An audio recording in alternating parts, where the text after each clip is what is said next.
দর্শক একটু জানিয়ে রাখতে চাই যে আজকে হেফাজত ইসলামের নেতাকর্মীরা এই যেই ঐতিহাসিক সোহরাওয়ার্দী উদ্যান রয়েছে সেখানে কিন্তু ভোর থেকেই খন্ড খন্ড মিছিল নিয়ে আসতে শুরু করেছে। হেফাজত ইসলামের দায়িত্বশীল নেতারা জানিয়েছেন যে আজকে মহাসমাবেশের মুখ্য দাবি মূলত পাঁচটি, আর এর মধ্যে প্রধান দাবি হচ্ছে অনতিবিলম্বে হেফাজতের নেতাদের নামে থাকা সব মামলা প্রত্যাহার। সংগঠনটির হিসাব মতে সারা দেশে হেফাজত নেতাদের নামে প্রায় ৩০০টি মামলা রয়েছে।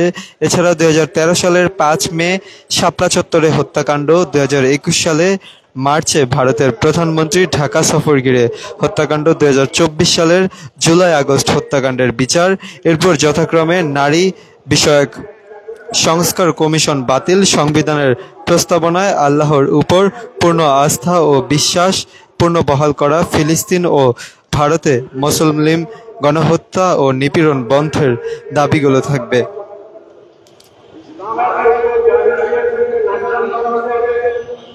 এই মুহূর্তে আপনারা দেখছেন যে ঐতিহাসিক সেই সোহরাওয়ার্দী উদ্যানে সকাল থেকে নেতাকর্মীরা আসতে শুরু করেছে এবং এখনো কিন্তু সেখানে যে সকল নেতাকর্মীরা রয়েছে তারা কিন্তু সেখানে রয়েছে। এবং আমরা যেটা লক্ষ্য করেছি যে রাজধানীর বিভিন্ন প্রবেশ পথ দিয়ে, মানে রাজধানীতে যে সকল প্রবেশ পথগুলো রয়েছে সেই প্রবেশ পথগুলোতে কিন্তু সড়কযোগে যে সকল নেতাকর্মীরা ছিল তারা কিন্তু সকাল থেকেই আসতে শুরু করেছে।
দর্শক একটু আপনাদেরকে আবারও জানাতে চাই যে যারা এখন যুক্ত হয়েছেন যে নারী বিষয়ক সংস্কার কমিশন বাতিল সহ ৪ দফা দাবিতে রাজধানীর ঐতিহাসিক সোহরাওয়ার্দী উদ্যানে ডাকা মহাসমাবেশ শুরু হয়েছে সকাল থেকেই।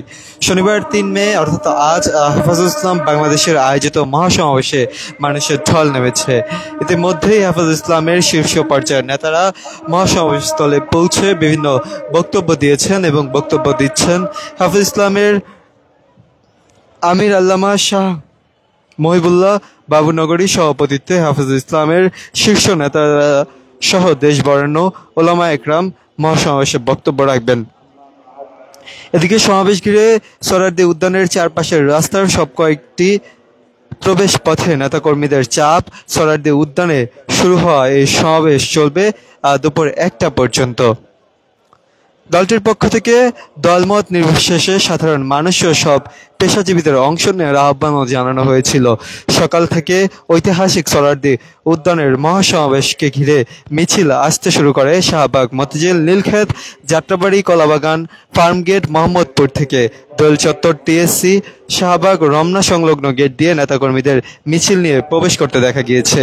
ঢাকা, চট্টগ্রাম ছাড়াও দূর দূরান্ত থেকে বাস, ট্রাকে চেপে দেশের বিভিন্ন জেলা উপজেলা থেকে নেতাকর্মীরা এতে যোগ দিয়েছে সমাবেশে।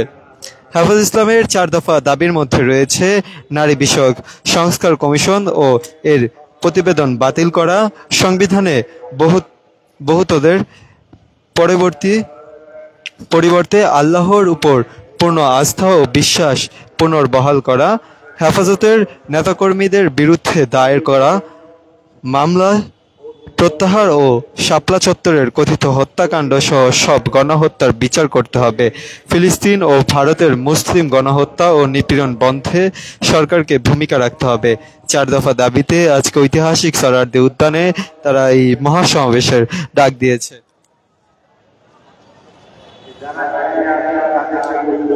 দর্শক আপনাদেরকে যেমনটি দেখাচ্ছি যে ঐতিহাসিক সোহরাওয়ার্দী উদ্যানে মানুষের ঢল নেমেছে এই মুহূর্তে। আপনারা দেখছেন যে মানুষে মানুষে পরিপূর্ণ হয়ে আছে ঐতিহাসিক সোহরাওয়ার্দী উদ্যান। Immigration to Canada. We provide the best quality service and solution for Canada immigration. Please visit our website and contact for details.